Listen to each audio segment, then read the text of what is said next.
গেল এক মাসে এই সড়কে প্রাণ ঝরেছে ২৫ জনের, আহতের সংখ্যা ৩ শতাধিক। এটি যেন এখন মরণ ফাঁদ। বেশিরভাগ দুর্ঘটনা হয় সিএনজি, ট্রাক, মাইক্রো ও বাসের সঙ্গে সংঘর্ষে। বাইকের বেপরোয়া গতিতেও বাড়ছে দুর্ঘটনা।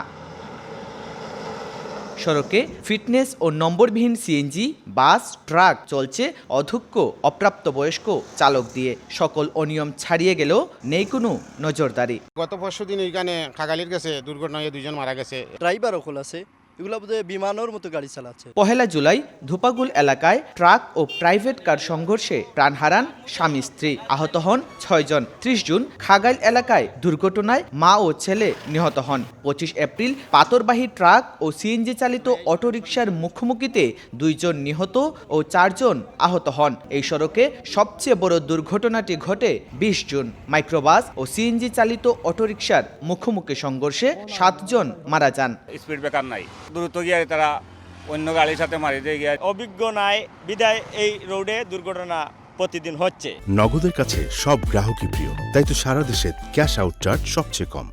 দেশের বিভিন্ন স্থান থেকে সাদা পাথরে পর্যটকবাহী পরিবহন রাতভর গাড়ি চালিয়ে আসে। চালকরা ঘুম ঘুম চোখে গাড়ি চালানোর এক পর্যায়ে নিয়ন্ত্রণ হারায়। বাঁকা ব্যান্ড আছে রাস্তার মধ্যে, এখানে যদি ডিভাইডার দেওয়া যায় তাহলে কিন্তু অ্যাক্সিডেন্টগুলো কমিয়ে আনা সম্ভব। সংযোগ সড়ক, রোড মার্কিং না থাকা, ভাঙাচোরা রাস্তাঘাট ও অটোরিকশার অবাধ চলাচল দুর্ঘটনা বাড়ার পেছনে মূল কারণ।